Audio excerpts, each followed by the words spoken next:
you believe in truth. Truth is intolerant. Well, epistemologically, truth is intolerant to falsehood. Exactly. By definition, or it wouldn't be truth. It has to be. Yeah. It has to be. Only falsehood is. Yeah. I mean, pagans don't have a name for their religion. The Arabian pagans didn't have a name for their religion. That's right. The Greeks, ancient Greeks, didn't have a name for their religion, right? The ancient Egyptians didn't have a name for their religion, right? They just said it's part of the universal order called Ma'at.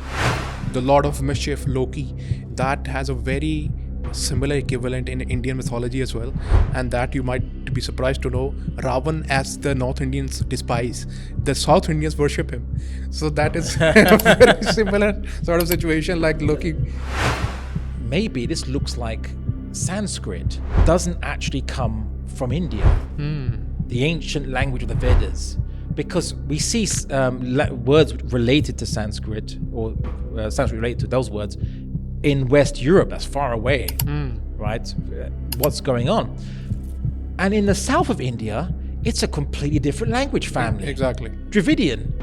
Do you know which caste had the highest amount of Aryan DNA?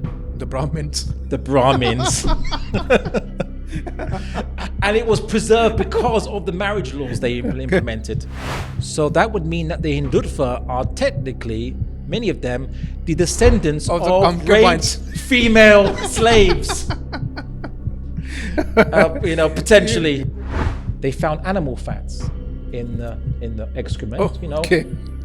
Lamb, goat, cows. You guess the next one? Cow. Yeah. Cow. They ate cows. Cows. They ate cows. Do you know where the oldest swastika, if you call it that, is in East Europe? Not in India. So, sorry to break it to Hindutva viewers there, but you follow a foreign religion with a foreign language. Bismillahirrahmanirrahim. Assalamu alaikum warahmatullahi wabarakatuh. I'm your host, Dr. Omer Farooq Saeed, with another episode of Rational Reflections. Today, the guest that I have with me, it's my absolute honor to host him for the second time. The first time around he came, we discussed many things about morals, ethics, and religious and non-religious models of morals and ethics. But this time around, and because I go back to that time when we discussed many things off camera, which was regarding the events that were happening around that time, which was the India-Pakistan war and such things. But as we proceed to the end of the year, we have seen so many atrocities happening in the society. We need to understand the basic ideology that leads to the horrific event of a war. And for that we have the neighbors on the east. They follow a particular ideology called the Hindutva ideology. And it will be my honor to discuss this particular ideology and to understand it better with my guest. First of all, thank you so much, Sheikh Abdullah Andalusi, for being here and on my show again. It was an honor to have you before, and it's again an honor to have you again. My question to you is, what basically we have heard a lot about the Hindutva ideology, especially after the war that happened in May when you were coincidentally here in Pakistan. But to some extent, we only know that it's an ideology of the superiority of Hindus over all other castes and nationalities or ethnicities. Maybe people mostly know about only that factor. But if we dig deep down, what can you tell us that what exactly it is and where does it come from? Sure. Well, firstly, wa alaikum assalam, barakallahu feekum for having me back on. You can just call me brother. Right? Once again. So basically, not many people know about the second Palestine, you could say. Everyone knows about the first Palestinian occupation, but most people don't know about the second one, which is Kashmir, and how it's a majority Muslim land, but it's occupied by India against the wishes of the population. That's right. And India refuses to have a plebiscite or referendum, despite the fact that it was by UN recommendation as a resolution to the conflict between Pakistan and India. So for those who don't know the history, yeah, exactly. I'm sure most of your viewers do, but for those who don't know, in 1947, there was the partition in India and Pakistan. overseen by Lord Mountbatten. Probably he made some suggestions. He also drew some lines arbitrarily, where some people said rather unfairly, Punjab was cut in half. Exactly. And one of the things that came out of that was the creation of East Pakistan at the time. Now we call Bangladesh West Pakistan and India. But the issue of Kashmir has been an unresolved matter, which has involved a brutal occupation of the people down there, and the state directly rules. It's directly ruled from New Delhi, and they deny the self-determination, which they preach. They agree with in principle in the UN. They deny the self-determination of the Kashmiri people. So that's one thing.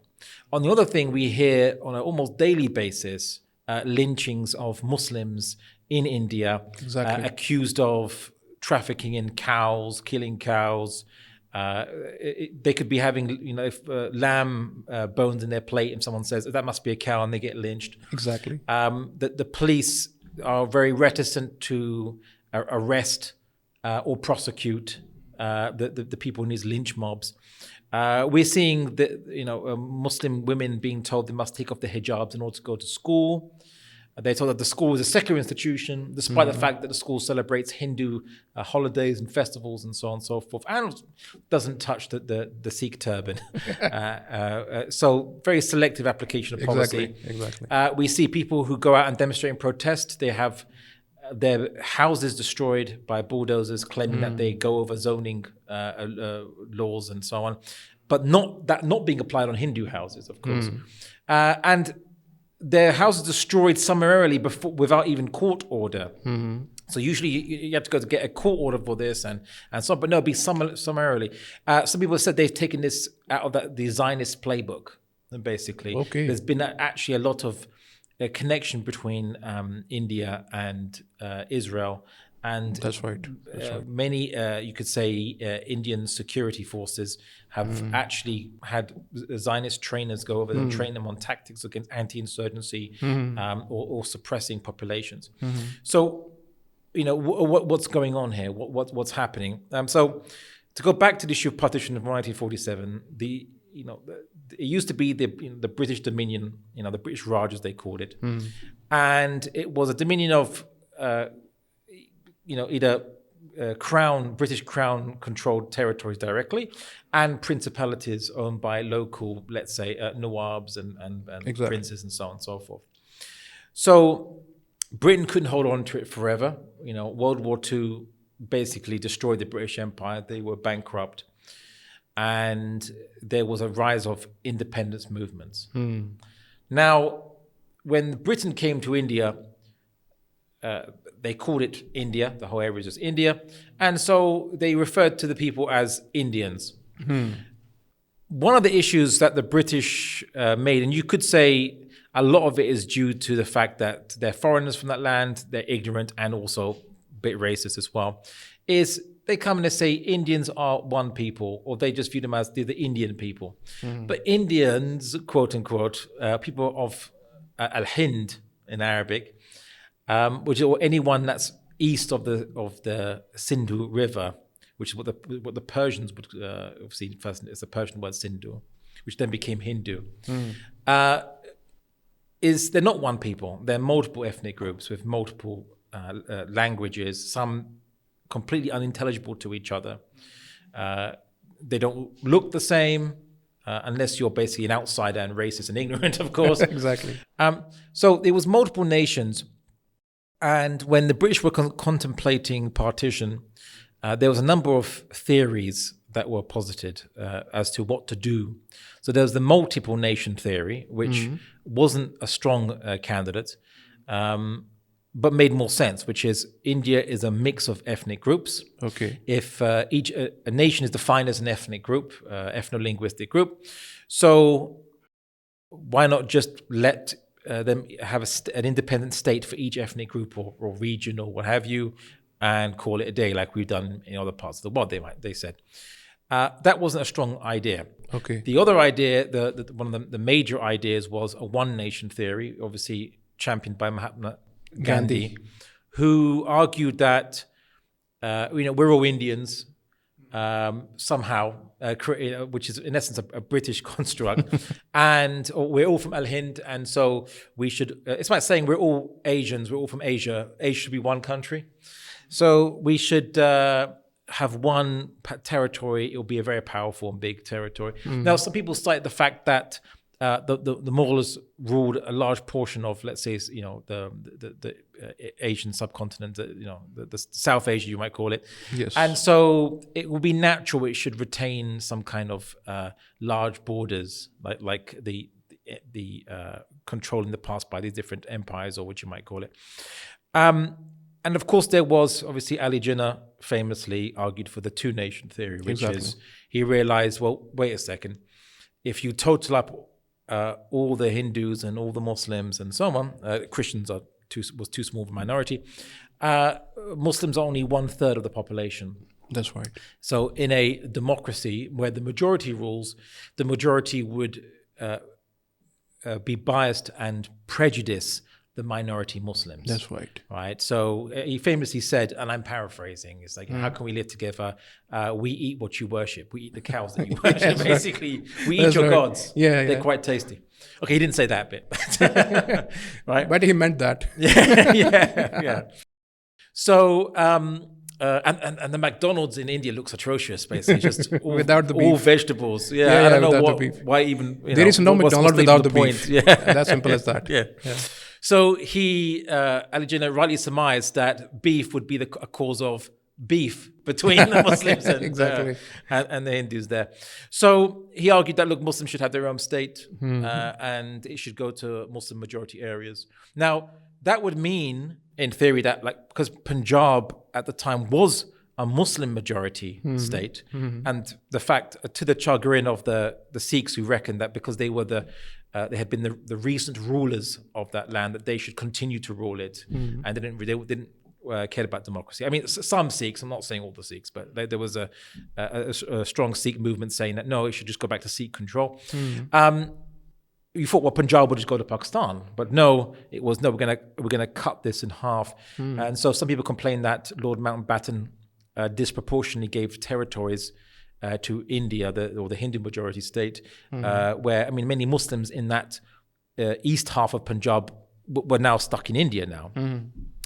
Whereas in like Bangladesh or Bengal was obviously cut in two, you could say, with a Muslim part and a Hindu part, whereas it should have been all of Bengal, because they're all Bengalis and they all speak Bengali. Surely, if you're going to base it on that, but no, they said no. We'll get the west part would go to India because they're Hindu, and the east part would be a separate state.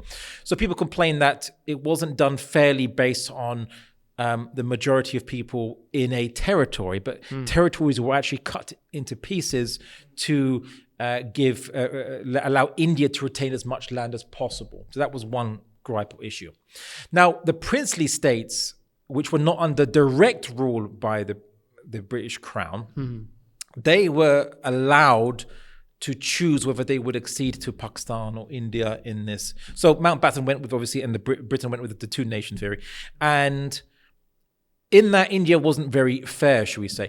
So people often say, look, Pakistan and India accepted that there would be the Mountbatten's rules, and the leader of Kashmir, who was basically a Hindu, yes, he wanted to. He was indecisive about joining Pakistan or India.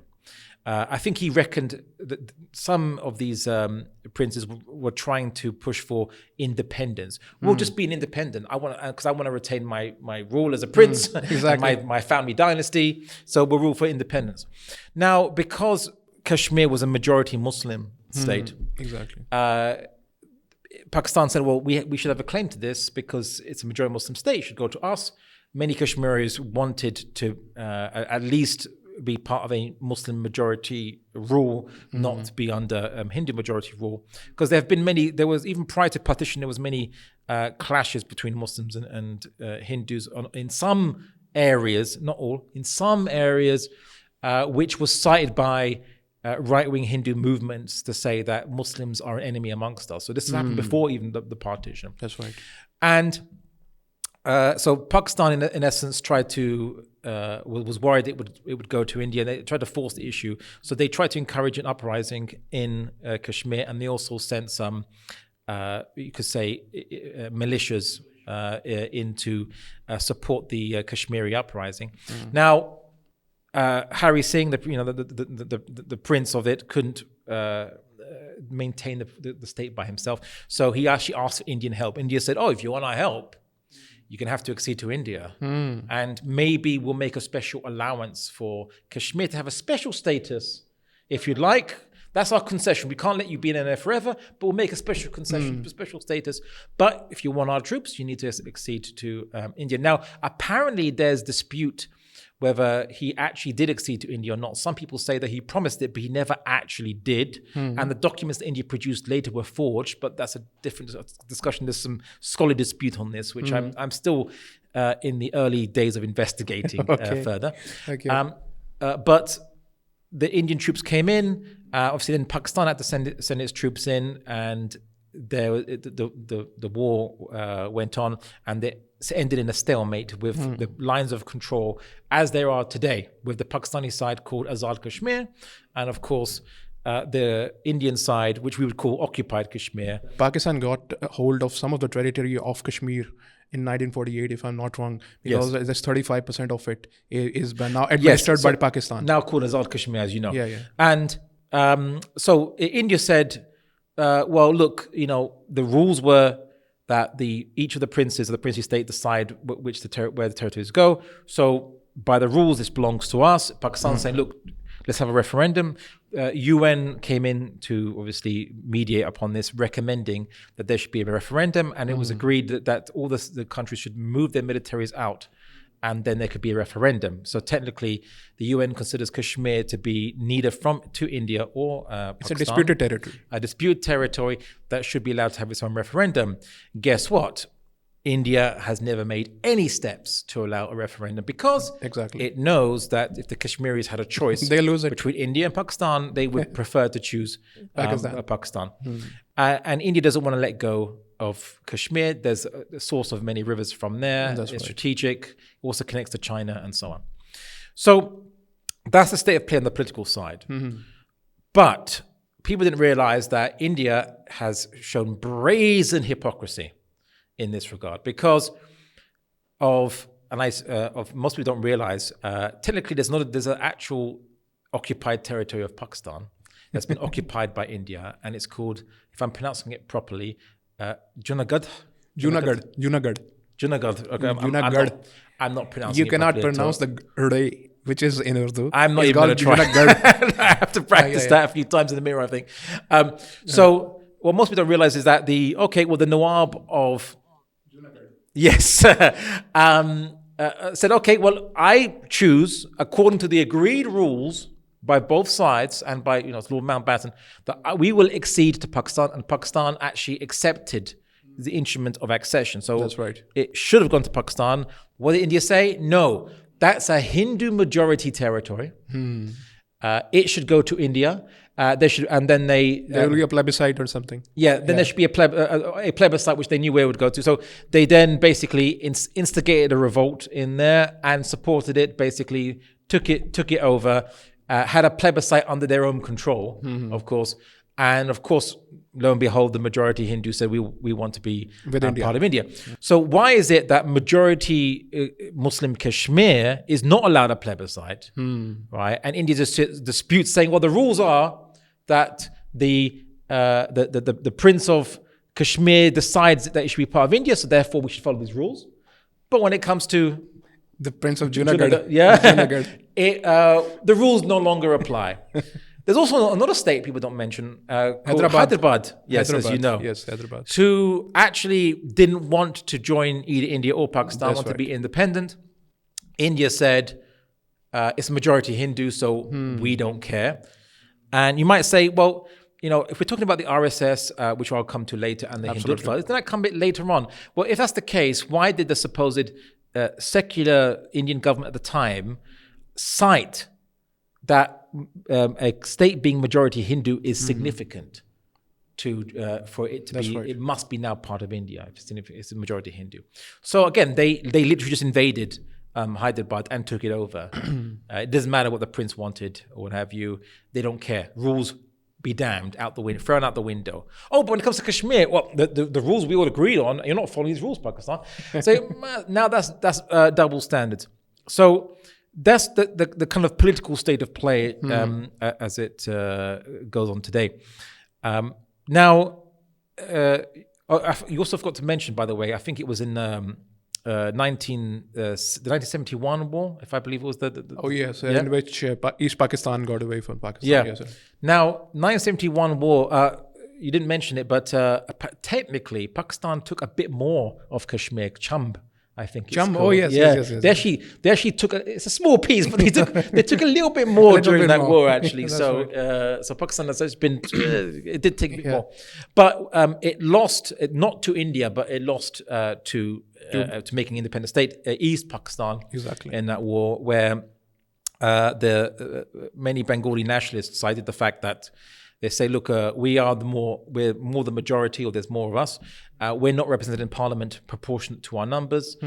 So parliament seems to be dominated by a more Punjabi biased politicians. So we're just being ignored over here. We want equal rights or of representation or consideration. And so there was an argument for them to be independent. And of course, this was suppressed brutally, and that made it worse. And then, of course, they said, well, we don't want to live under a government that can kill us like this, and so on and so forth. The rest is history, unfortunately.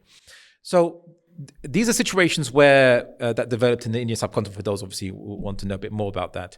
But in recent years, there's been a rise of something called the Hindutva in India. Exactly. So, now the argument of Mahatma Gandhi was that India is a secular state. So it's enshrined in the constitution. It's a secular state, and it does not enshrine any particular religion or prefer any particular religion. Okay. So Mahatma Gandhi said, according to the constitution, everyone's given equal rights and so on. There are various laws and blasphemy laws and things like this, which actually account for every religion. So this is in theory, of course. Of course. Whereby, Islamic blasphemy is protected. Hindu blasphemy against whatever Hinduism holds sacred is forbidden. So you're not allowed to desecrate, Hindu idols by pouring sour milk on them or urine or. Anyway, I don't know. Is that desecration? Hey, sorry, I thought that was desecration, but I'm not sure how far you have to go to desecrate something. That's right. But anyway, talking about Gandhi, he promised many things before the partition. If you to the Muslims that we have studied, that if you stay with us, we will give you many things. Even we give you the government if you want it. He even promised that to Muhammad Ali Jinnah, that you be the Governor General of India, and I don't really want it if you don't go for partition, but Jinnah knew it. And we can see, right, in August 2019, which India, as you said, that they will give special status to Kashmir, and that special status was revoked by the Hindutva leaders in August 2019. Yep. And all those promises now come up to be the fake promises. That's what the reality. They were as fake as they are in front of our eyes. So that is what their reality maybe for that time before the partition was. Yeah. Well, I often like to, in England, obviously it's a Christian context culture. I often like to give, there are many quotations from the Bible that become, common parlance, And sometimes I like to quote them, so for example, there's nothing new under the sun. Have you heard that phrase? It's actually from the Bible, the Old Testament or the Hebrew Bible. And I often like to quote the phrase, there's a phrase, God giveth, this is in King James language, English, God giveth and God taketh away. Right? Exactly. So I often say that the false idol of democracy, as easily as it giveth, as easily as it can taketh away. So if democracy is the basis behind a secular India, if it gets is controlled by a majority Hindu population, and that Hindu population become intolerant, they can equally take away the rights simply by their majority vote equally as it was established. That's right. That's right. Actually, I don't think it was established by majority vote India itself, but the constitution wasn't really voted on by in terms of the population. But generally speaking, in democracy, if you have the majority, anything can be changed. You can do anything. Anything can be amended. So yeah, Kashmir's special status was revoked. It got actually cut into pieces. With Jammu separate and Kashmir. So that they created now a Hindu majority Jammu, even though it was sparsely populated. Well, technically, there's also a strong Buddhist community. But what happened is that Ali Jinnah obviously foresaw a problem, which is ironically, the problem of nationalism, even though he argued for Pakistani nationalism. So the problem of nationalism is that it says that the nation should self-determine in its destiny, its laws, its customs, and culture. But the nation of whom? So who are the nation? Because usually a nation is defined as an ethno-linguistic group, a group of people that speak a common language or follow common values and ideas. But in India, the Indian subcontinent, there's no common language and there's no common values or customs. There are very similar ones. There are in different regions and they change over region, but there's nothing in common. The only thing in common is that a bunch of British white guys came over and said, you guys all look the same to us. We'll just call you the Indians, basically, right? I mean, technically anyone from Al-Hind is Hindi in Arabic. Or in Persian, Hindu. Right? But this gets really to the nub of the issue is that, what we see in India is that and the problem with nationalism is eventually nationalism gets answered by the majority group, which is the majority group will say, well, this is a nation of the majority people. We are the ones who determine our own destiny, and we are not going to be shackled by the minority. So the minority has to make way for the majority determining its own laws that should apply to everyone, including the minorities. Exactly. Right? And minorities are shackling us. They are limiting us, restricting us. No, we'll make the laws and the minorities have to play by our tune. This is the problem with nationalism as a concept. It always leads to that. The idea of which nation does it serve if there are multiple nations. Even if it doesn't matter if you all label yourself the same thing, if there's different languages, if there's different customs and culture or religions, it will come out usually like this. So that day we also talked about off camera. We were having the discussion that maybe the basics, the very base of the Hindutva ideology comes from the fact that they believe that this particular land of the Indian subcontinent, it is inherited by us only, the people who are so-called aboriginals or indigenous people to this particular land. But as a matter of fact, they are not. As this is what you told me, that they are the migrants from... No, we're going to get to that. I don't want to... let's not let the cat out of the bag too soon. Okay, let's keep the cat in the bag. Yeah. But this particular region has been, we have... Historically, if you see, we had the Indus Valley civilization. Yeah. We had some very important historical sites like Mohenjo-daro, Harappa and Mohenjo-daro in Pakistan. And a great deal of the civilization as compared to the Egyptian civilization at that time. And it's like 5,000 years old, the Indus Valley civilization. So at that particular time, these were the people who were really the indigenous people. So how can we even think about these people, the Hindutvas, who are now trying to change each and every historical site into their temples, believing that they were the temples of our inheritors? Well, we're going to get to that. So the issue is, how is it that we have the idea of the Hindutva? Why are they persecuting Muslims? And they argue that Muslims are not Indians. They are infiltrators. They are invaders. And that really is the basis of why they delineate Muslims as separate. Also from the fact that we consider their shirk to be najas. Exactly, exactly. So what's going on? What's happening with this?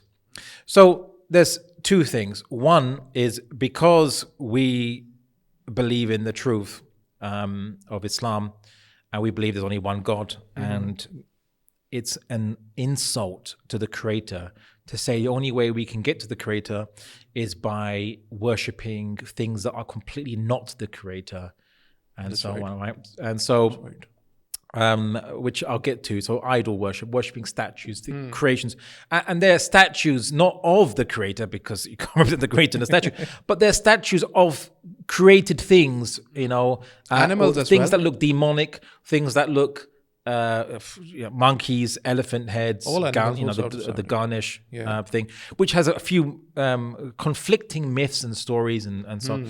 So they say, well, simply because we just disagree with them fundamentally, that we think it's a bad thing to do, we're not going and stopping them from doing it. Historically, we're not saying if Muslims had, if we had actually been acted according to Hindu propaganda, Hindutva propaganda, if we had actually acted on Hindutva, so if we actually did go around and force convert everyone and destroy all temples and statues and so on, you wouldn't see any Hindus today. That's right. All right? That's right. All right? But the very fact that 2/3 of the subcontinent are Hindus shows that that wasn't a Muslim policy. Heck, we didn't even change their customs.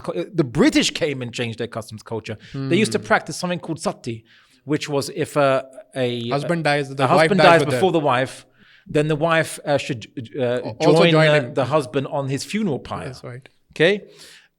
The Muslims didn't interfere. They had a policy of non-interference with following the Hanafi school, extrapolated to mushrikeen. So we say, okay, we treat them because there's a hadith by the Prophet Muhammad about the Zoroastrians, right? So you basically treat them as the Ahl Kitab, which is so that they're not to be interfered in their religion, not to be prevented from their religion or practicing. And then Hanafi fiqh developed that, not all Hanafis, but the Ahnaf, but many said, well, if the Zoroastrians are mushrikeen and they're to be treated as the Ahl Kitab, then these other mushrikeen can be were treated. not discussed by the Prophet Muhammad at the time, or directly anyway, just apart from a vague reference to Al-Hind, but then they should be treated the same way as the Zoroastrians and treated, and that therefore as the people of the book. So we never interfered with the Hindu customs, religion and practices. So, but the Hindutva propaganda is that these are invaders, they came in, they're foreigners, and so they're not real Indians. And therefore, they don't have a right to be protected or have the same protections as quote unquote real Indians in the state of India. They also say that India should be a Hindu Rashtra, right? Yes. That it is basically they say there's no there's no country in the world where Hinduism is the official religion. Let's forget Nepal. Anyway. Nepal's like, guys, hello, I can hear you, right? Anyway, so they say so we should establish it here. We should have Hindu Rashtra in India, and it should be for Hinduism should be also the official. Akhand Bharat is like the unification of all of the subcontinent into one Hindu Rashtra. That's the expansionist version where they say, well, we'll change India and then we'll expand it further and push out the Muslims even further. So basically, the Hindutva developed originally from the RSS party, which actually has its origins from before partition. And the RSS party again argued for Hindu nationalism, that India is a Hindu nation.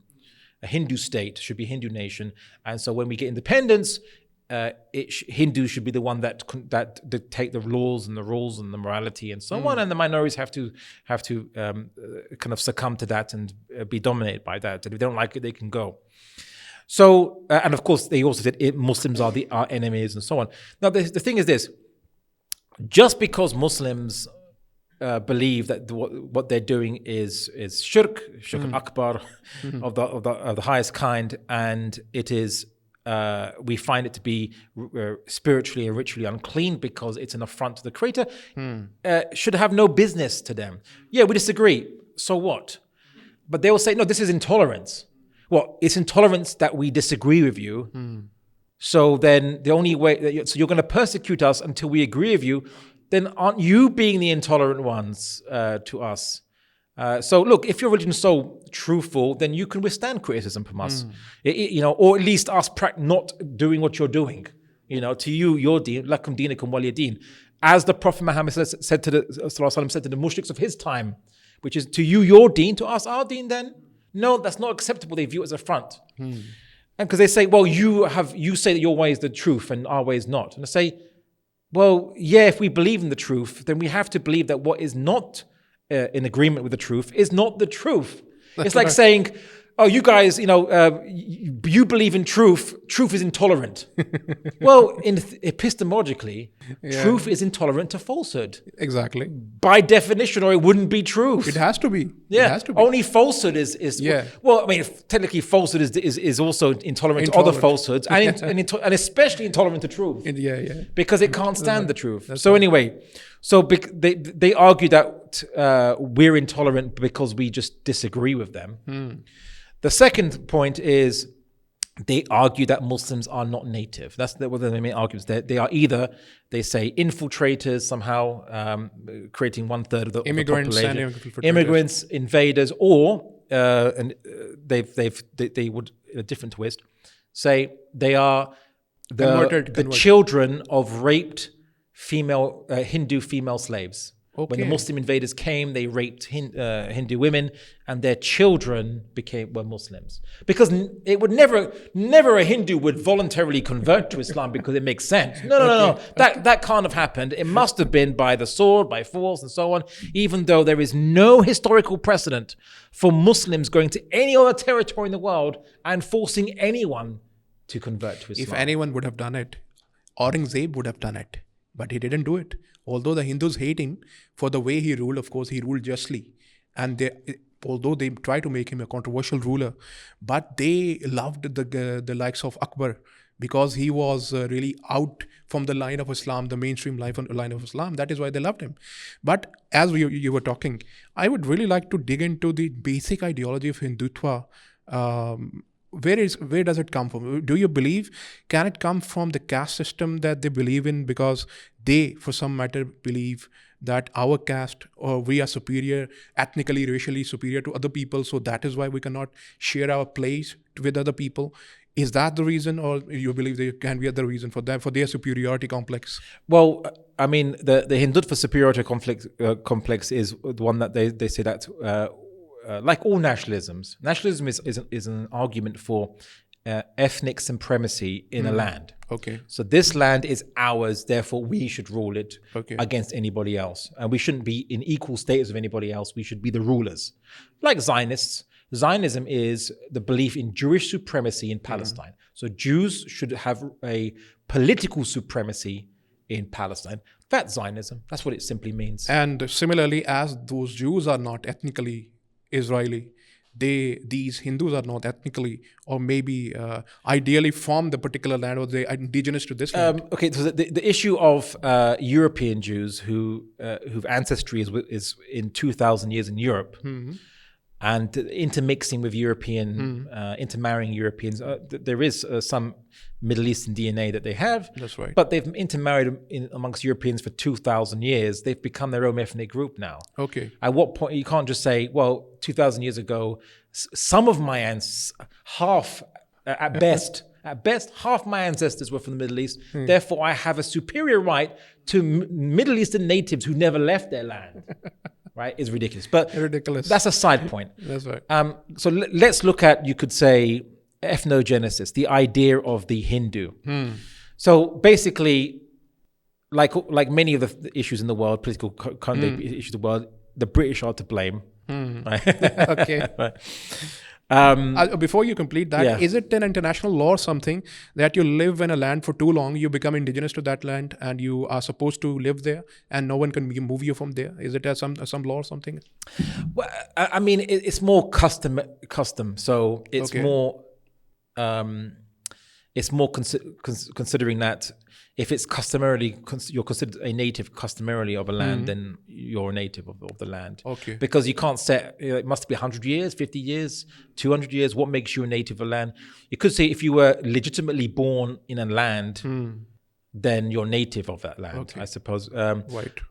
So no one can remove you. But it's, again, there's no hard and fast rule that is agreed upon by scholars of international law.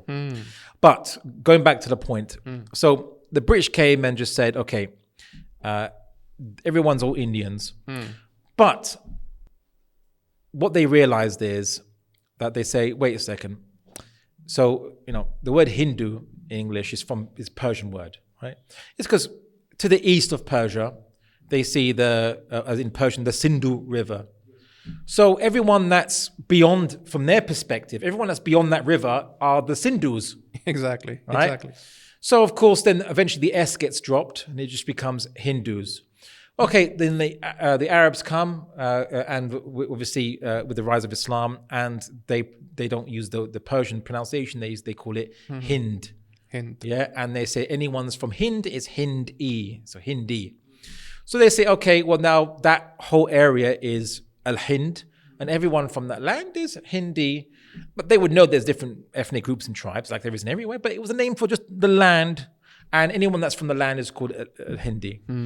Okay, so when the British came, everyone from Al-Hind, from the Asian subcontinent, is Hindi. Okay. Right? Or in Persian, everyone, Muslim, Mushrik of various denominations, Christian, are all Hindu or Hindi because they're from the land of Al-Hind or the Persian pronunciation.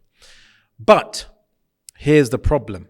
When the British came, they said, okay, this is Al-Hind or the Hindus in Persian, and because Persian was a very influential language, the natives might call themselves Hindus. But wait a second though. You Muslims, we know Islam is not from here. We've seen Islam elsewhere. Well, that's not a native religion then. You must have come later, right? Okay. But what do we call this, the religion of all these, they didn't use the word mushriks, but these pagans, polytheists, some atheists, some philosophical monotheists, but not Muslim. What do we call this mishmash of multiple religions? Sometimes a religion is as big as a village, with his own village gods and village pantheon of our deities. What do we call this mishmash? There's no name for themselves. They don't have a name for their religion. It wasn't one religion. It was multiple superstitions, practices, customs, multiple gods. They even would boast to you there's over 300 million gods in India and so on and so forth. And it's like, okay, because it wasn't one religion. So what did the British do to summarize that? Okay, well, you're all there's so many religions and so many superstitions. Let's just call your religion, because since your religion seems to have been here before the Muslims came, before Islam came, rather. Many of you convert to Islam, yes, but Islam we know from Arabia. So these religions that you're following, as far as we can tell, don't come from China, don't come from Thailand, although there is actually some influence in Thailand and so on, from Hinduism and Buddhism influenced Thailand. So I'll just call your religion the Hindu religion, the religion of the Hindus, the religion of the people from Al-Hind, right? Because there's no one category name that you all agree on. Exactly. There's no name for it. Now, if someone, a Hindutva kind of supporter or advocate, see, Hindutva is the argument that Hindus is different from a Hindu. A Hindu just says, I believe in one of the many religions of this catch-all bag of religions called Hinduism. The British called it. But a Hindutva is the belief that Hindus and Hinduism should be the supremacist religion and the religion that dominates politics in the Al-Hind. Right? So that's Hindutva. So the Hindutva then imagine history. They rewrite history to fit what they want. So they say, yes, Muslims are infiltrators. They are invaders. And I say, but why do you say this? Because the Muslims in every different ethnic group look just like you. That means they're related to you in some long distant way. So they are natives. They just happen to use their free will to change their minds and not follow this mixed bag of religions, but they followed a religion that, may have started in Arabia, but hey, in Thailand, they follow a religion that comes from your land. Right? So should they kick Buddhism out of Thailand? Kick Buddhism, out of China to the extent it exists, and Japan, because it's not native. Burma, Tibet, it's not native of those countries. So, of course, they wouldn't argue that, but they argued, okay, well, we've been colonized by the British. We need to assert ourselves. Islam is another foreign colonial power, and we need to remove that. Okay. I say, but Islam is not a power in how it exists in India. It's a religion of that 1/3 of the natives of the different ethnicities in this region adopted. Exactly. Yeah. So don't they maintain they have their native card, so they don't have a right to choose their religion. So Hindutva, again, influenced by partially Western ideas. They can't, we don't want to force convert people. And we can't say that people don't have a right to choose, but it goes against, it's an existential threat in their mind that Islam should remain in their territory, or be given some kind of equality because the natives adopted it. So instead they say it's not native, the people are not natives. Okay. The Muslims are not native, but they look like you. Genetic tests show they come right from the same as you, right? Maybe the more northwest of the native Indian subcontinent you go, the more you might see some Persian DNA, a little bit of Turkic DNA and so on.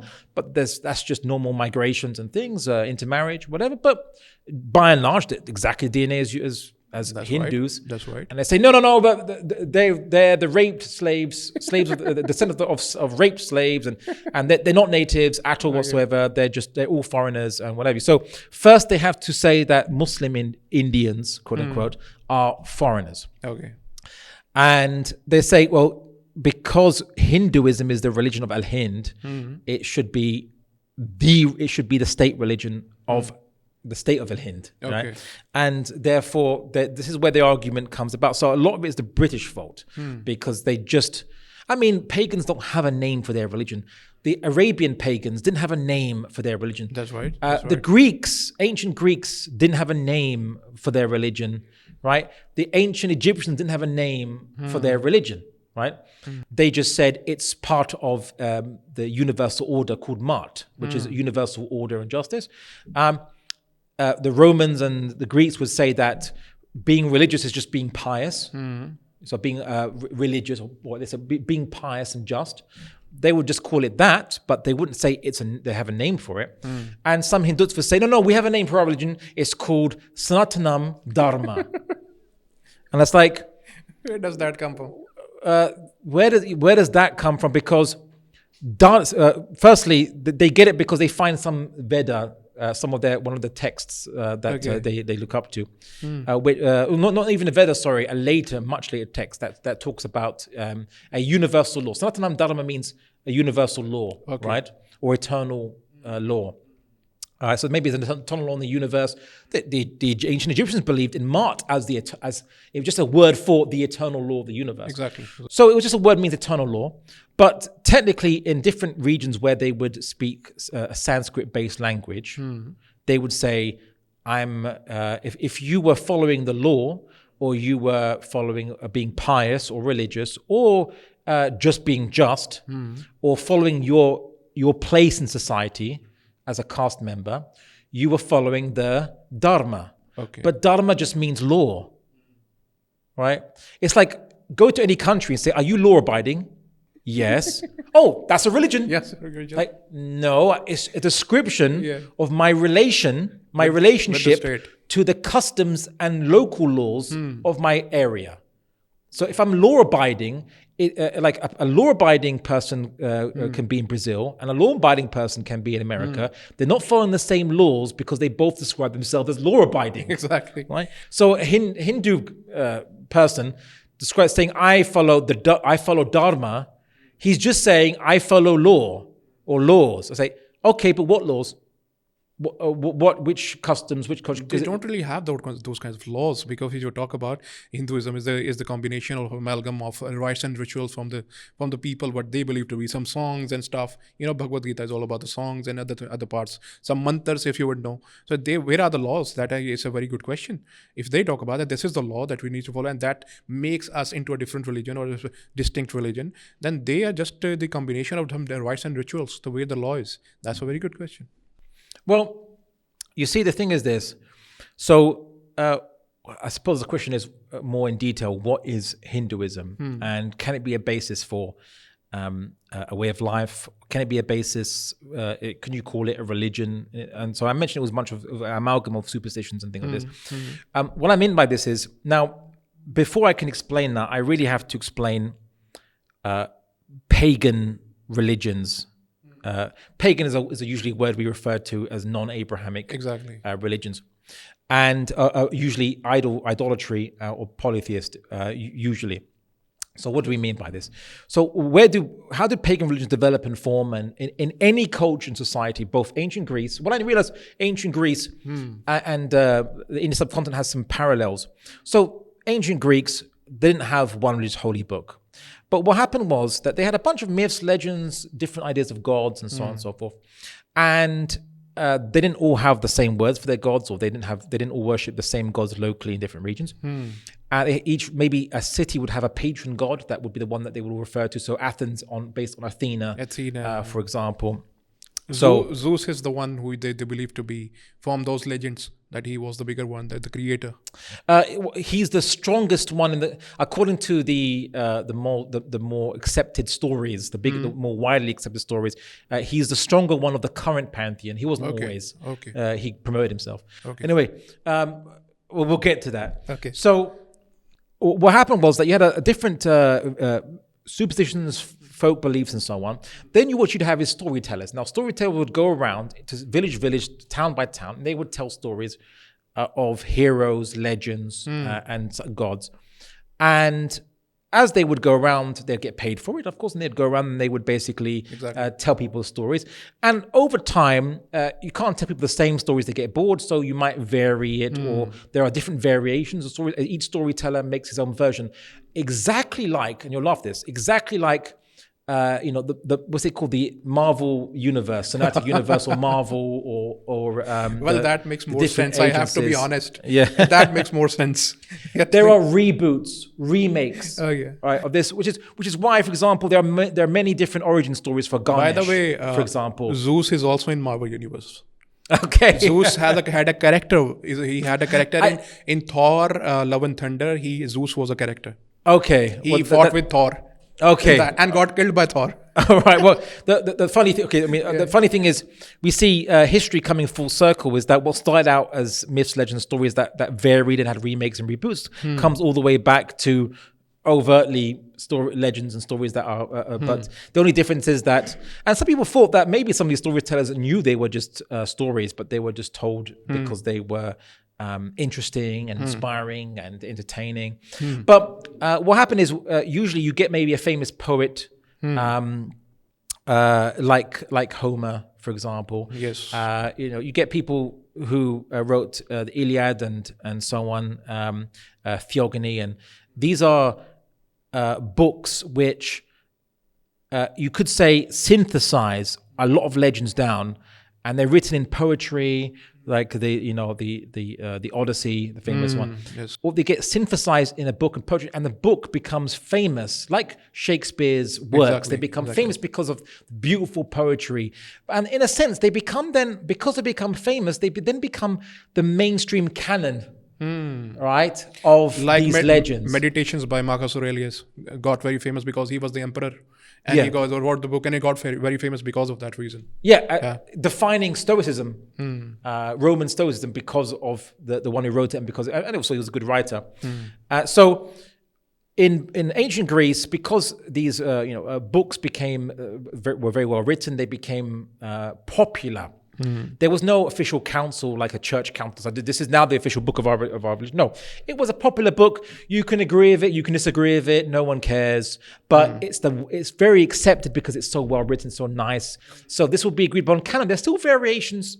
And so now, when pagans, empires or peoples would conquer other pagan empires or people, what they normally do, like when the Greeks would see the Egyptians, or they would by trade encounter other idols and other gods from other, like the ancient Egyptians. They'd say, "Oh, Osiris, or maybe that's Athena, or that's whatever, So Isis is maybe Athena and whatever. So Jupiter, the Romans follow. Maybe that's Zeus. We'll just it seems similar.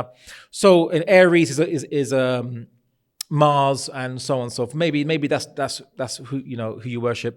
So they would make a guess as to, oh, well, because we believe our gods exist and you're worshipping idols too, but they look different from ours. Maybe that's just the local versions of our gods in your locality, and we'll just guess which ones match up. They don't match up. You have gods that are ahead of a number of different things, which are also looked after, like fertility might be also looked after by other gods, but also these gods might also be a goddess of war and fertility, whereas in this other pagan tradition, one goddess does war, another one does fertility. So they don't match up perfectly, because why would they? Right, that'd be a coincidence to match up. There might be an interesting point. The Lord of Mischief, Loki, that has a very similar equivalent in Indian mythology as well, and that you might be surprised to know, Ravan, as the North Indians despise, the South Indians worship him. So that is a very similar sort of situation, like Loki. I saw a funny meme of it was a funny meme emphasizing a point I noticed, but someone actually caught it and made a meme. It's two people passing in the car, and they're looking at each other. One's like looking at the other guy in the car driving, like, I know you. What? And they're looking at each other in a strange way, like driving different directions. And it was a meme on that the gods in Persian tradition are demons in Hindu culture, and the demons in Hindu culture, are gods in Persian culture. So they view each other's gods as demons of each other's culture. Exactly. Right? Like, wait a second, what? So exactly. So it was a free for all. Interpret it how you want, make up stuff as you want. Chaotic thing.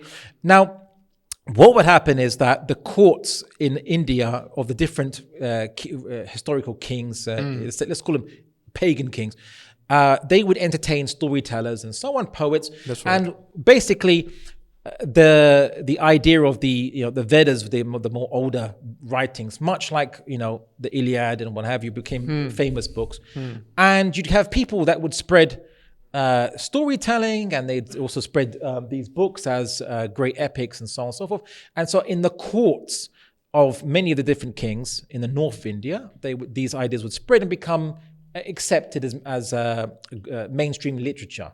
Not cast iron, you must believe this, or this is the definitive thing, but it was respected, the Vedas being respected as a literature genre, literature group of texts. But you'd also have storytellers going, gurus and others going, eventually making their way throughout India, telling stories of different villages. People say, well, our villages have our own gods. Oh, that god must be Ganesh. Oh, that god must be another manifestation of Vishnu or whatever. The same process happened. But eventually gurus actually went south and brought Hindu, what you call it, the pagan, various pagan, North pagan ideas to the south, which is why actually the south have the more recent temples and idols compared to, so Hinduism is 10,000 years old supposedly, but it only came to South India more recently in the last 1,000 years or so, 1,500, maybe 2,000 years. So it doesn't make sense. So the South clearly didn't get the memo until much later on of this these pagan ideas, which Right, historians point out is very consistent with the idea that these ideas filtered down through storytellers, i.e., gurus and others Also, coming one down. quick fact check. I don't know if from Israeliyat or not, that Prophet Adam, when he was shifted from paradise to the earth, when he was sent down, he landed in Sri Lanka, and there is a very famous tourist attraction in Sri Lanka named as Adam's Place, and there is a very big foot mark there as well where people go and see. So that really makes the Muslims to be the natives of subcontinent, because Sri Lanka is also in the Indian subcontinent. So they make the Muslim as the inheritors of this land, because their forefathers and the first human being was sent down here in the Indian subcontinent. I mean, all I can say is Allahu Alam on that. I like to argue based on facts which are have been established and indisputable. That's right. Only because you could say in the line of work, anything and everything will be contested and argued against. That's right. So as much as that could be true, we don't have absolute evidence for that. That's right. Dalil, which is qat'an for us, definitive. Anyway, okay. So where was I going with this? Well, many villages again were disconnected with the courts of the ruling empires that ruled them, and there were many empires in Indian subcontinent, and local regions and kings and so on. And so that's why you had local superstitions, local gods and so on, which gods again a completely different system of gods to the growing accepted canon of gods, Brahma, Vishnu, Shiva, and so on and so forth. And even people worshipping Shiva by themselves, called Shivaism or something. They say, "No, I don't want to worship Vishnu." Or, Exactly. So you had this. You didn't have to worship all three. You can even reject all three. Heck, you can even have sectarian fights with people worshipping other gods and so on and so forth, much like you had in ancient Greece. So this was the situation, in India. It was a mixed bag of things. Each village, in its essence, had its own pagan religion. Customs varied as much as language varied across the subcontinent. They were never one religion, ever. But what you just saw was a popular set of literature becoming accepted because of its poetry, because of its phraseology and so on, so the Vedas. And then, of course, you had the Suruti works and then philosophers coming afterwards, and then philosophers going against the Vedas and saying, well, why do you have to accept the Vedas for? Why don't we just rethink for ourselves a bunch of things, which is where Jainism and Buddhism actually splinter out from, is they're called NahdDigital texts. They actually... Agnostics. I suppose it's one translation, yes, meaning that they say, well, we don't have to follow the Vedas per se, like we can disagree with the Vedas and what have you, which originally the British considered to be part of the Hindu category when they ruled the British subcontinent. Anyway, so the point is, it was a mixed bag of multiple religions.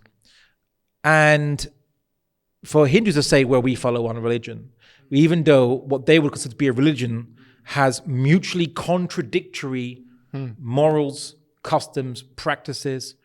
For example, they say, well, we respect animal life. Some might be vegetarians. But in some of the Vedas, you're meant to do animal sacrifices, for example. Right. What's that about? Right? You can't be vegetarian when you're sacrificing. In the Vedas, for example. Exactly.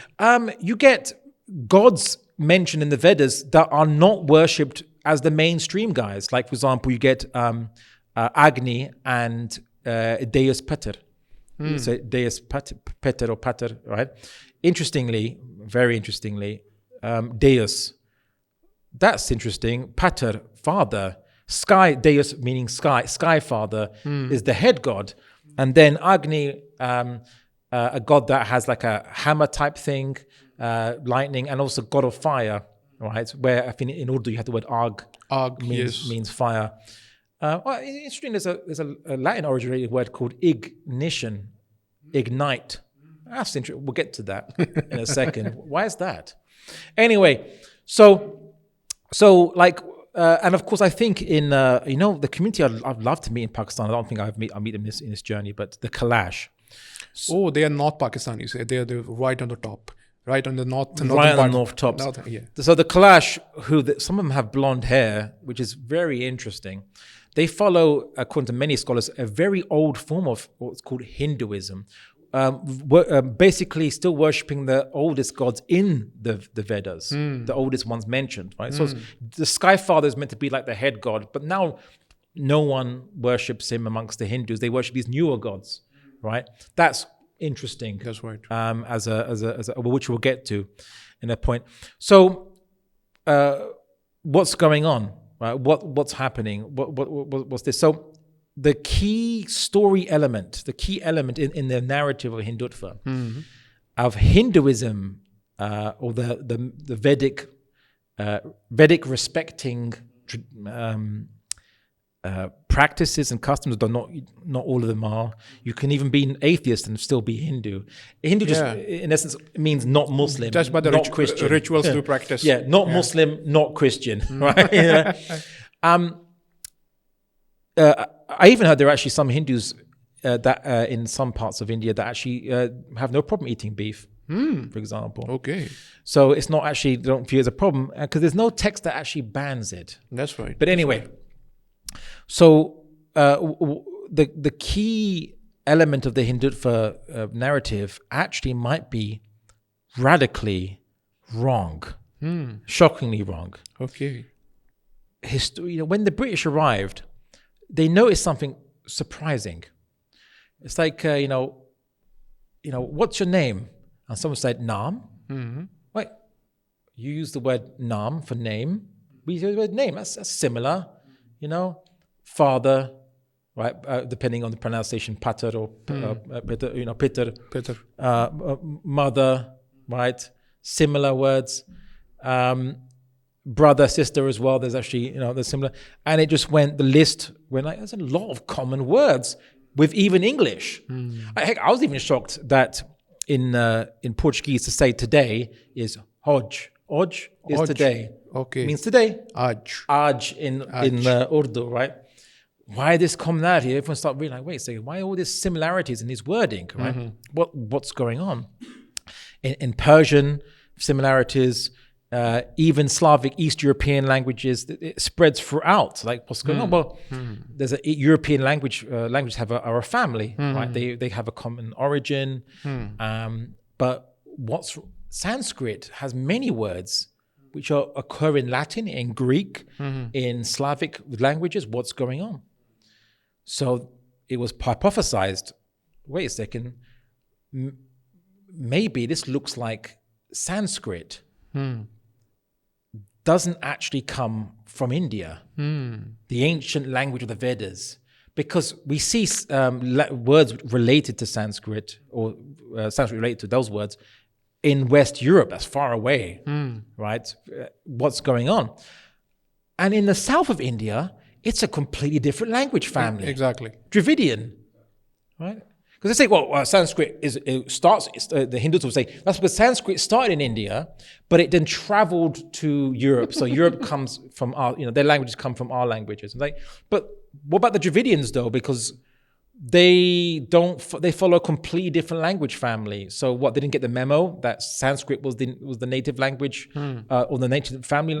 It's a completely different family. So when you see, and they're in the south, so they're basically isolated in the south, pushed down southwards. It looks like that whatever spread Indo-European languages to Europe went westwards and spread it there, spread it south down to into Asia subcontinent, into North India, but didn't go all the way down to south, didn't make it all the way down to the south. Now, in Europe, there's a language isolate, which is in Spain. And if you're basically, it's called Basque. Basque. Yeah, okay. The Basques. Their language is a language isolate. It's not Indo-European, right? It's very radically different language, Okay. right, to any of its neighbors, right? It's not related to Spanish, Portuguese. Spanish actually has multiple dialects. But anyway, that's because the Basques language comes from people that were there before the spread of Indo-European languages. Okay. So they held out. So it seems like in South India, they held out. The Dravidians held out against people coming from the north, which are different language families. They're not the same people then. They even look quite different, very distinct from North Indians. But Hindutva said, no, that's not enough evidence. Say, okay. Then they did, so that was language analysis. Then they did DNA analysis.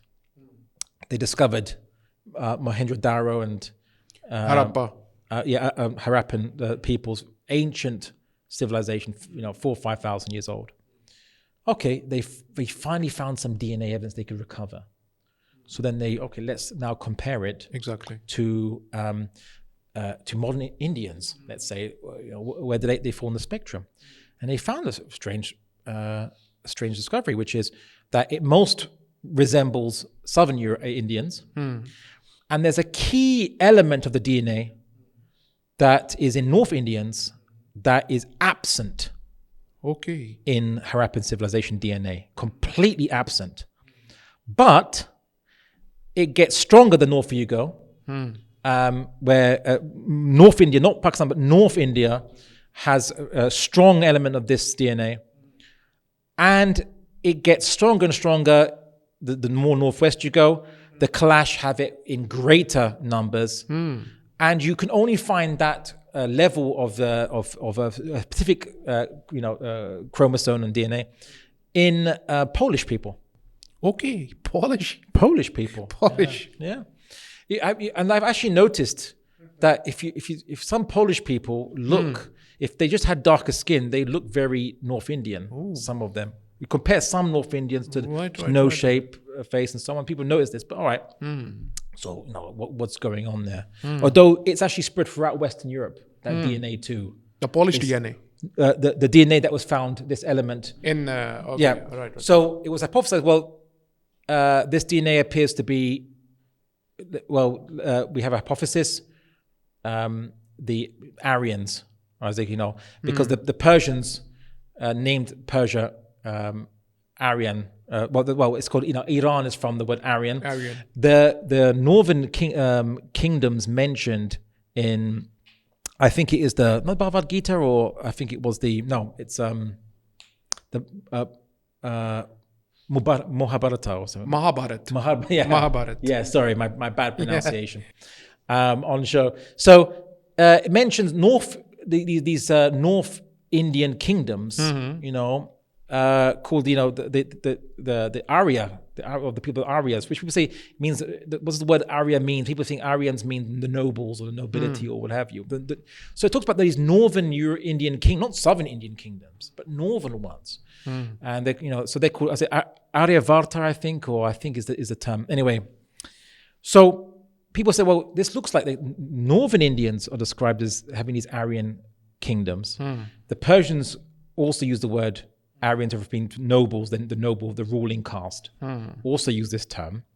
So they say, okay, this looks like there was an invader group called the Aryans, which invaded North India, invaded Iran, Afghanistan, and moved westwards. So they spread out in all directions. They moved westwards into Europe. But then the Hindutva said they couldn't argue into DNA. But they said, no. Aryans are actually native Indians. They went northwards on a holiday, and they went westwards and they conquered Europe.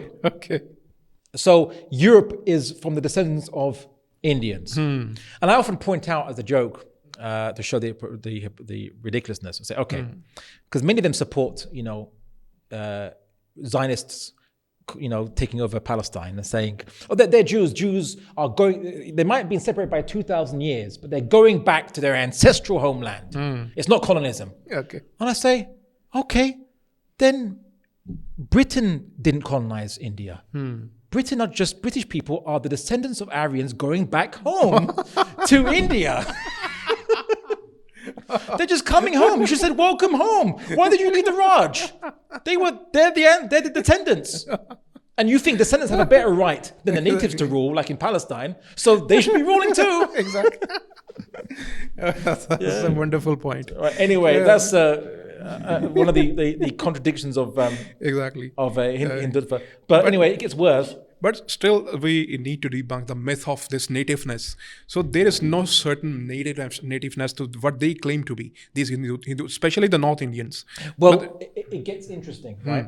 Because, again, DNA evidence debunks that. See, the DNA that of these invaders have traces of blonde hair, blue eyes. That's why some Kalash people have blonde hair, and blue eyes. Yes. Right. Of course, many Afghans or Pashtun have blue eyes and so on and so forth. Yes. Now, see, the thing is, the DNA experts can trace the genetic mutation of blonde hair to, I think it is west of the Urals, around the Caucasus area. So they can trace. That's actually when the mutation came.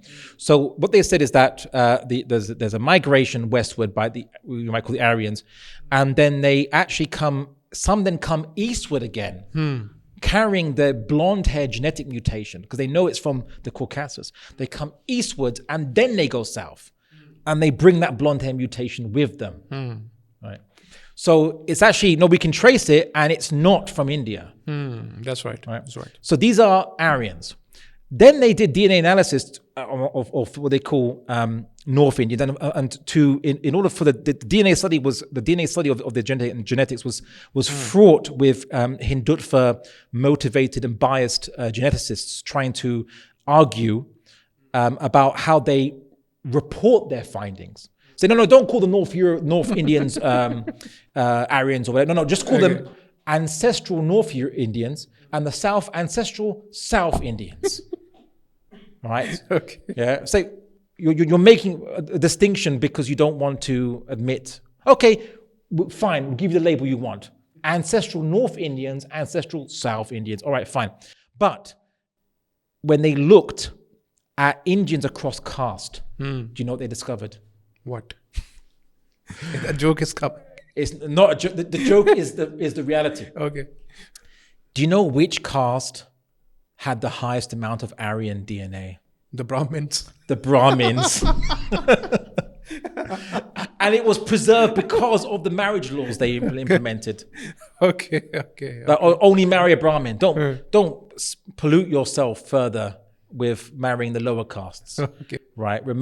And you'll find that many Brahmins are in North India are lighter skinned than other castes. So one thing I don't understand, there have been many ethnicities, like for example the Nordic invaders, they also accepted Islam. There were many of the Europeans that accept Islam. Why these people never seems to have any problem with, only these Hindutvas have the problem, that why they became Muslim, why their natives became Muslim, what goes in their mind and doesn't come out. What would you explain? Well, what's interesting, I mean, of course, like Bosnians were converts to Islam, but because they lived next to Serbs who were Eastern Orthodox and Croats who were Catholic, but Serbian nationalism caused the genocide of Bosnian Muslims. At least 8,000 to 9,000 died, were massacred in a few days, in fact. So what we're seeing is that there was issues with native European populations. Bosnians are native East European Slavs, if you can call anyone natives. Because everyone's, if you go back 10,000 years, everyone's moved somewhere else. But basically, Slavs are native to East European, and they were converts to Islam. Absolutely. In one place, of course, there's actually quite an interesting irony. So in Bulgaria, the Bulgaria was actually conquered by a Central Asian group of people called the Bulgars. Balkans, yes. Yeah, the Bulgars. And before that, there was more Greek-speaking peoples in the south of the Balkans, so they were speaking Greek. But many of them converted to Islam very early on, and then were conquered by the Bulgars, and the Bulgars adopted Christianity. So what you'll find is, in Bulgaria, the natives before the Bulgars are Muslims, yes. And they're called Pomaks. Okay. That's their name, Pomaks. Pomaks. But the Bulgars sometimes discriminate against them. These Muslims, minority. But they're actually more native than they are, than the Bulgars themselves. So even if Muslims were more native, it wouldn't make a difference. Even Caucasians, if you talk about, either Turks, even for that matter, there is a big ethnicity of the Turks, which happens to be the Caucasians as well. They are also ethnically Muslim for quite some ages. I mean, if you're talking about like Chechens and Ingushetians and Dagestanis, yes, Muslims. Muslims. It's funny because in America they call white people Caucasian because I think it's deemed as that's where you could say the blonde hair white people come from is Caucasus, right? Exactly. So Caucasian, Exactly. and yet in Caucasus it's majority Muslim. Exactly. Exactly. But so what was discovered was that basically the Brahmin ruling caste was actually they are the most Aryan of all of them, and maybe the Aryans invaded, intermarried. We'll get to that in a second. Something more shocking to you. The Aryans came intermarried, quote unquote, and but eventually saw themselves being diluted and said, no, we need to now have racial laws, Okay. whatever. So the ones we rule over, we should not intermarry with them anymore. Okay. So the Varna system, right, of the different castes and so on, was implemented later on, and stopped the intermixing at some point and froze it in time, you could say. So the highest mix of Aryan DNA is the Brahmins. Brahmins. So in essence, that a colonial force that came in and implemented race-based gender miscegenation laws to prevent genetic genetic dilution, right, of their ethnicity and race. Yeah. So that's one thing. Then something else, of course, they notice, and this makes it so much. The irony is sweet in some way, if it wasn't obviously concerning an issue that causes many minorities in India to suffer, is they discovered that Aryan DNA is more present on the Y chromosome than on the X chromosome.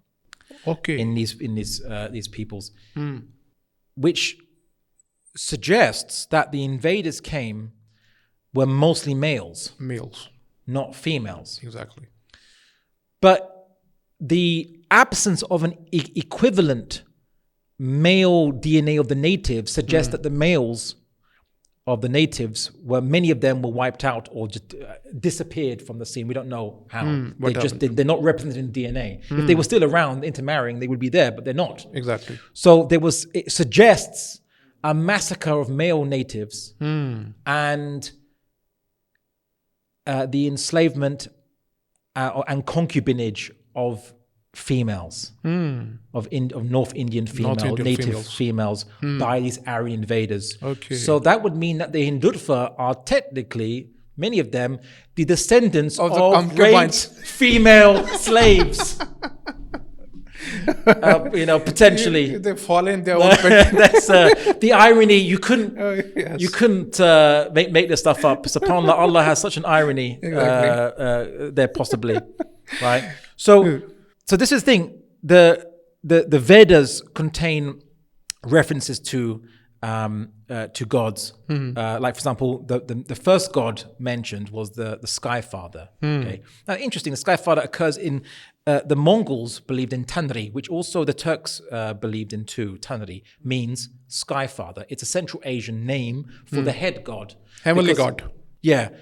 You could say with paganism, polytheism, they usually started out as a corrupted monotheism. So they had a first god, and then they give him children, and even the pagans in Arabia gave Allah subhanahu wa ta'ala 3 daughters. They lied and said he had 3 daughters. So we see that maybe Sky Father was the original name for Allah in these different civilizations, and they added gods later on. But always the Sky Father. Deus Peter in Sanskrit. In the Romans called him Jupiter.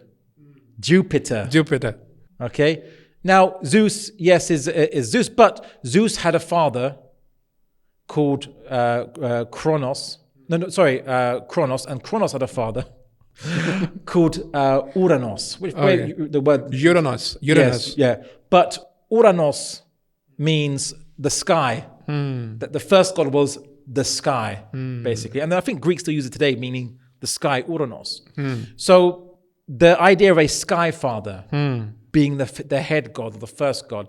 And then the idea that there was like a sub god that controls lightning or has a mace like Agni. I think it's Agni or another one. I'll have to double check because I haven't committed all the Hindu pantheon, the old Hindu pantheon to memory.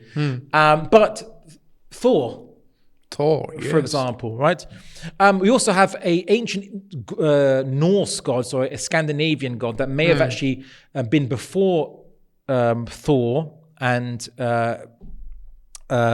before Odin, which Odin then supplanted. Many historians say the cult of Odin supplanted this older god called Tyr, right? Which means also it has an arrow pointing upwards, and it's like the sky, right? So the idea of Sky Father is a Central Asian first god, right? That made it into West Europe, Exactly. Scandinavia, which is East Europe, and into the Vedas as the first god in the Vedas, right? So the Sky Father, the main god. Then he gets forgotten about, right? Much like the pagan Arabs, they know about Allah, but they're more focused on these newer gods like Hubal and so on and so forth, Alat and Manat and so on. So it makes sense that it's a Central Asian religion that you're coming with, and like in many pagan cultures, animal sacrifice was normal, right? But the modern Hindus don't do that anymore, right? Because their religion has changed, they've adapted, changed, what have you, amalgamated.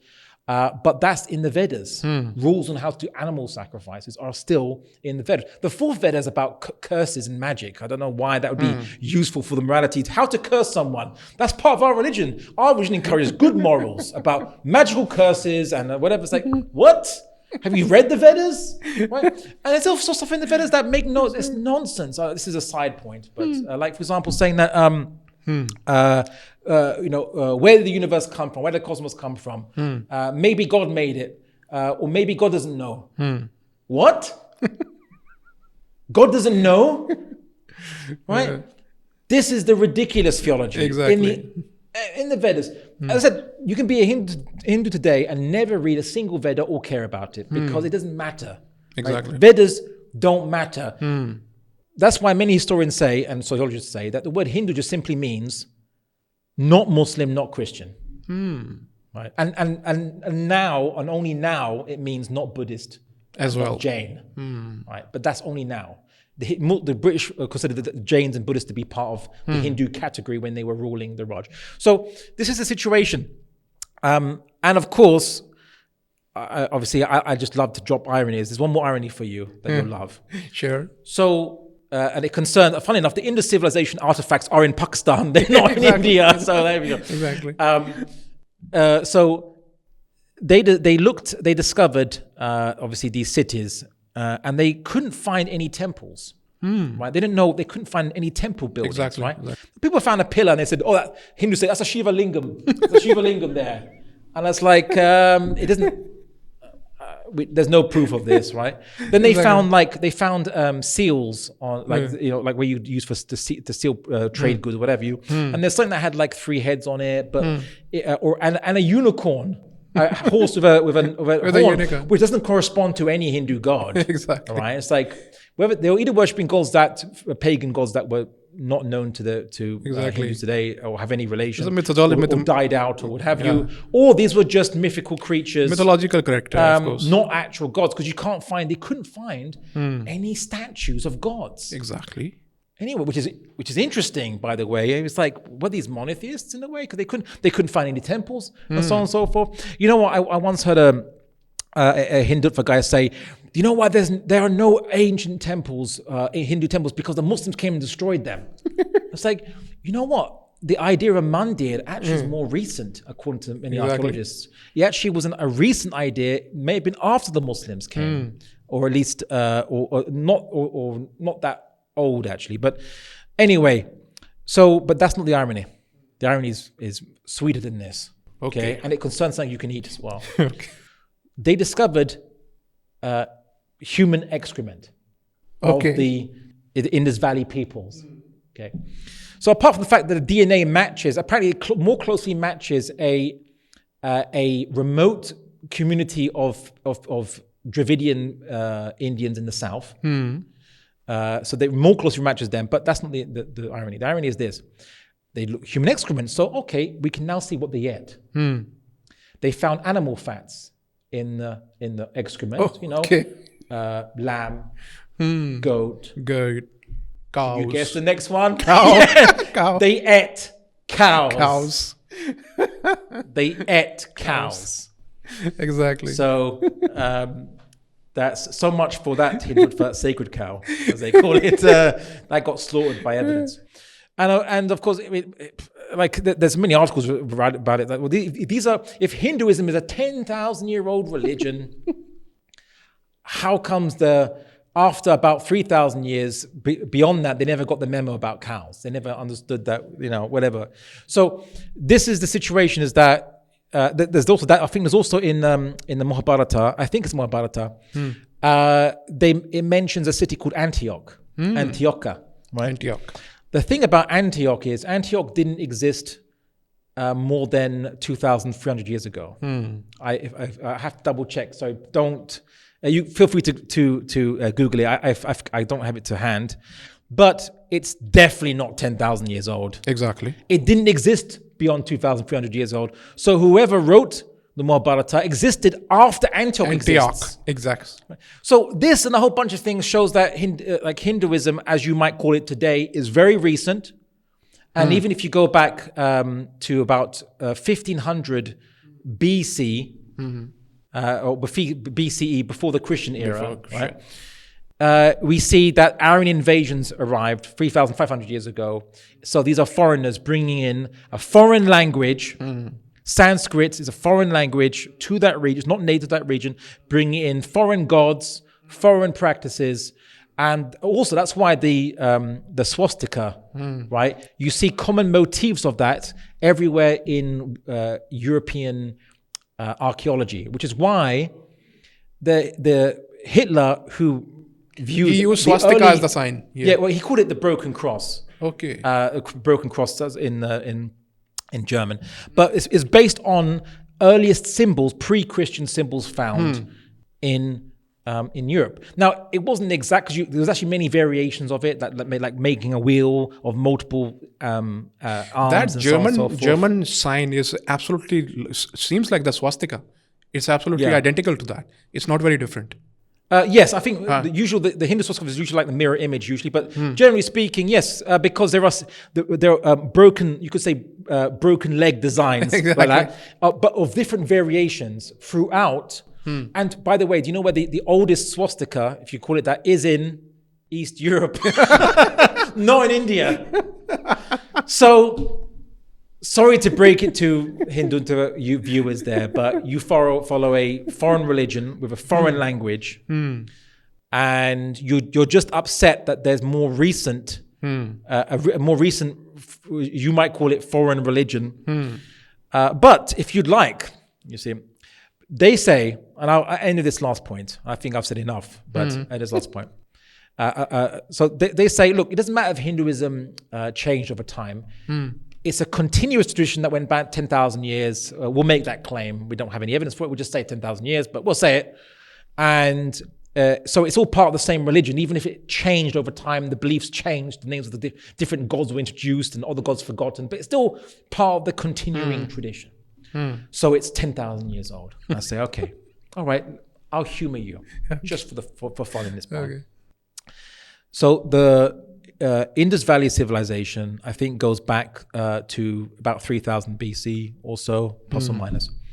Now, the ancient Egyptians beat it by about 200 years, the ancient most structures you can find. Sumerians by 500-600 years, a bit more, right? So the Sumerians are the oldest civilization discovered with archaeological building evidence of cities and things like this. Sumerians. Now, the Sumerians, they used to believe in a head god called Anu, right? But when now they were overtaken by the Akkadians, who changed the word Anu to using a Semitic word called Il or Al, right? Or El. And over time, El was mixed with a word for a very ancient Egyptian word for God called Ptah, right? Some people say that with the H word at the end. So it became El-lah or El, or Elah.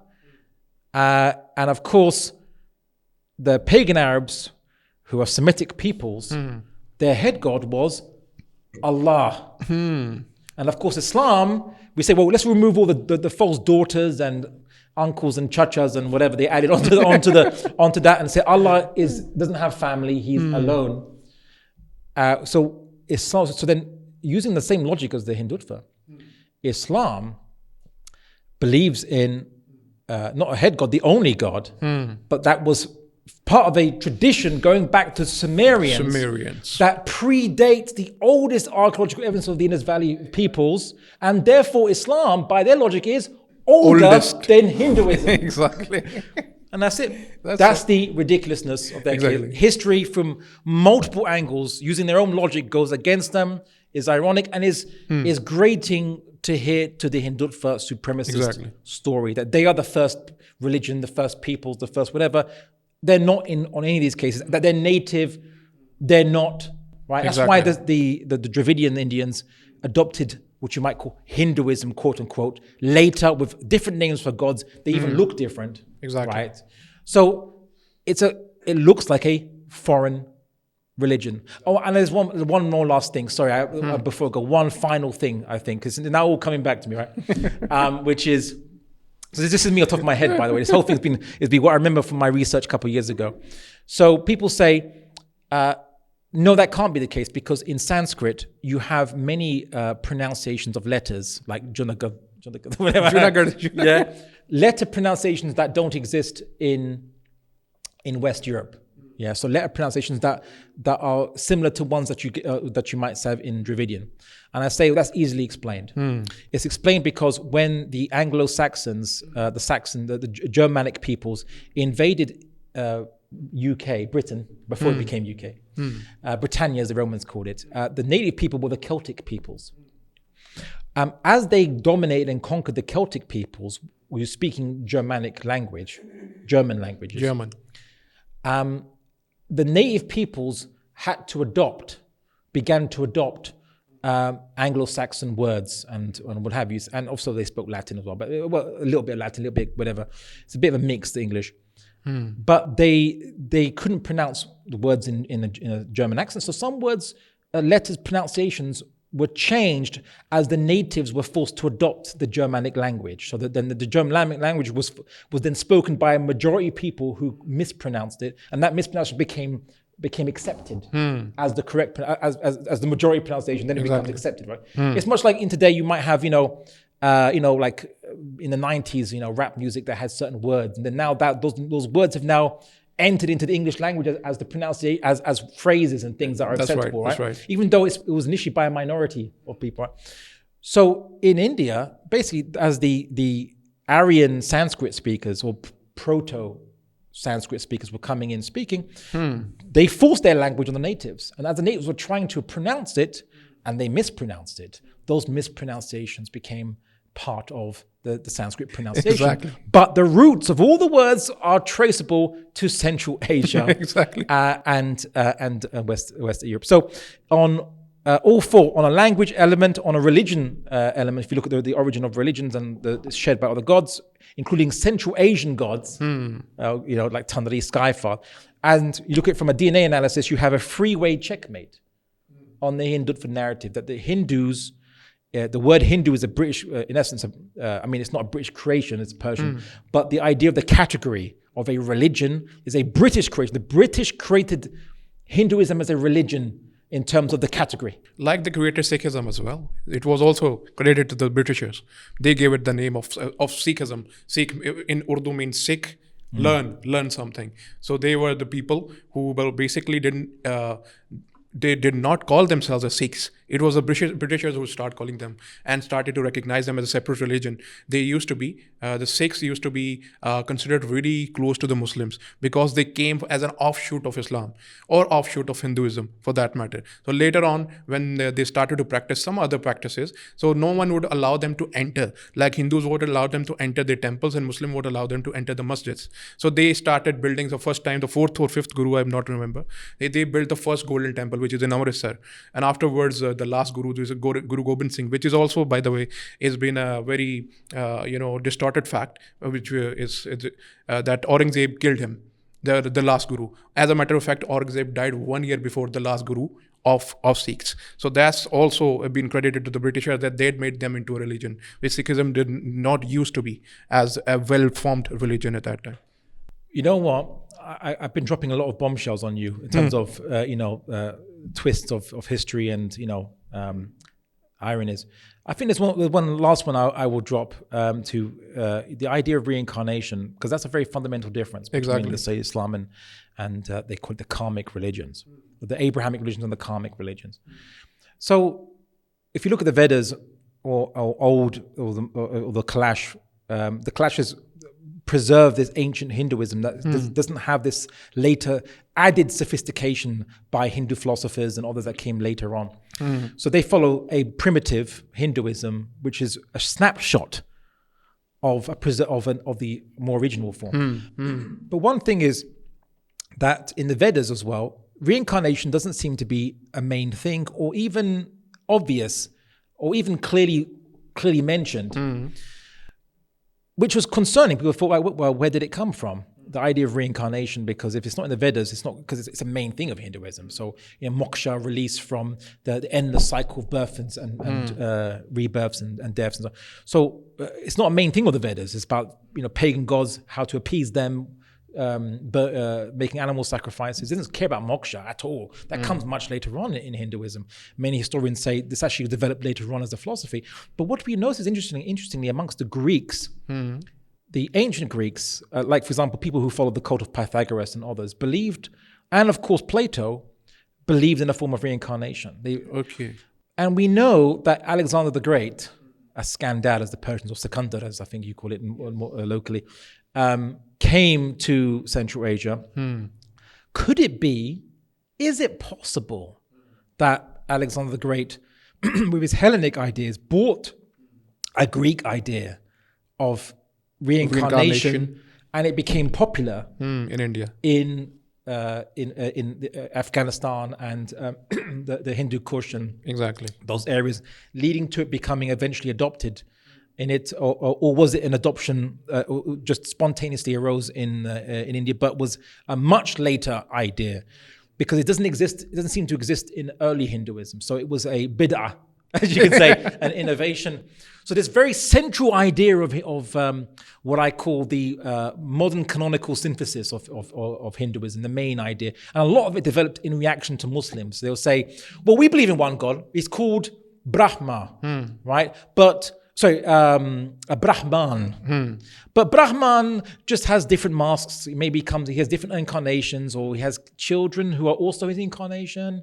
But if you think that's crazy, speak to a Christian about how Jesus is his own son, God is his own son, and sacrifice himself. Anyway, so they would say, well, we believe in one God. He's called Brahman, or Bhagwan. We refer to in a singular sense, but he has many manifestations. So this all developed.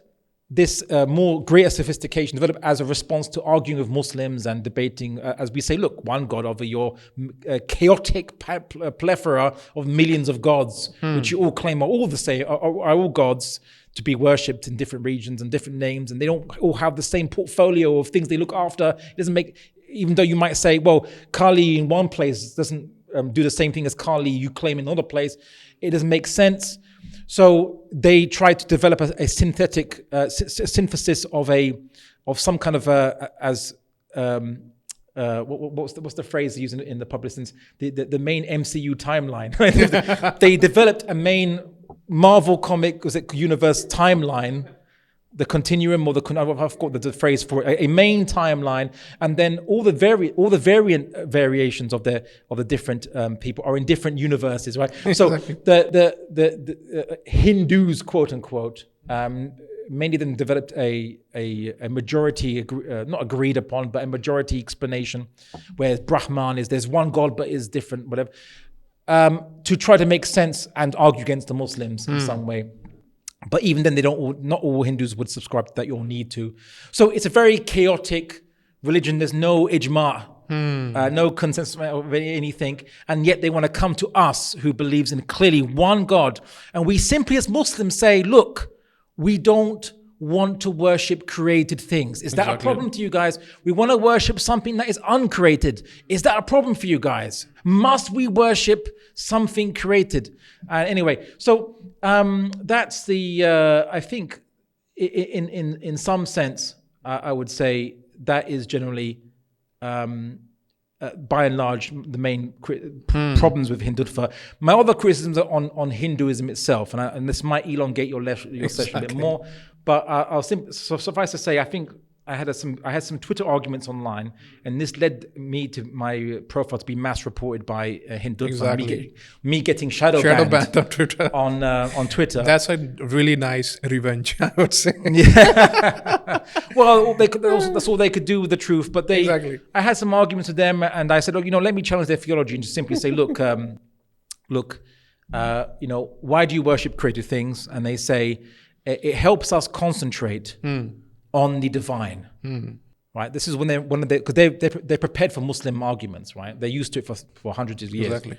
And I say, okay, that's like saying, if I was to, that's like saying to people, if you're married, you have a wife, go sleep with other women. It will help you focus on your wife, right? No, Exactly. Worse than that.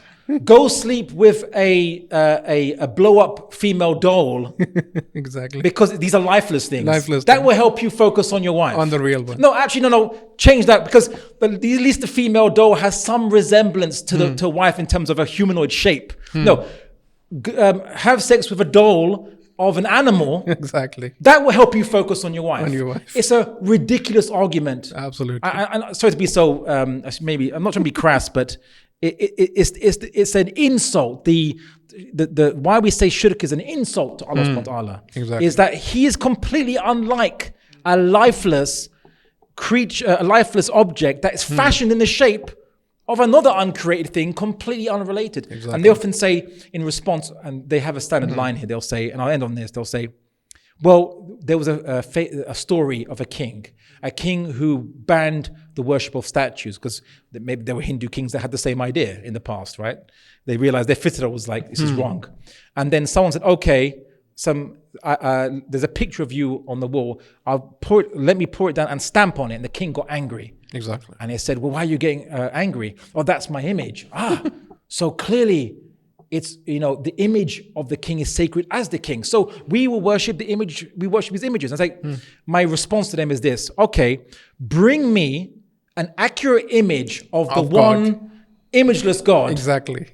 But and then we can talk. Exactly. Right? By images meaning that you've seen an image of him and you're replicating that image. That's right. Accurately. Exactly. Then we can talk. Absolutely. And I'll end on that. Absolutely. Well, we have come up to a point where, these Hindutva mongers, their languages imported, their ancestors imported, their gods, so-called gods, are imported, as you told. But there's one last question, which might be a little political in nature. But I need to ask you, because let the cat out of the bag. These Hindutva guys, the Hindutva madness, should I say? Like, I was watching last night, that there is a Netflix documentary being made by an Indian actor, Paresh Rawal or someone, that Taj Mahal used to be a temple. We need to change it. You would have heard about the Babri Masjid being changed into Ram Mandir. All of those things. I call it Hindutva madness. And also we want to make a Khand Bharat. We want to take over Pakistan and stuff. They're wanting to change the things that used to be something else, and they claim it to be. So how to tackle that Hindutva madness in the current world that we are in? So what should be done about it? Well, I would say, look, as Muslims, people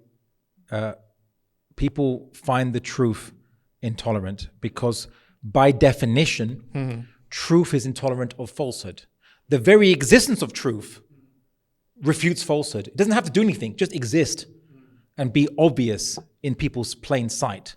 And people who follow falsehood find that intolerable because it refutes them, even if we don't be rude or attack them or anything like this, which we wouldn't. We're not here to be rude as Muslims. Adab, when we give da'wah, we're not here to be rude.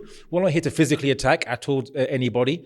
But just our existence, our bearing testimony to La ilaha illallah Muhammad Rasulullah, is a refutation of their superstitions passed down by their fathers and grandfathers and what have you.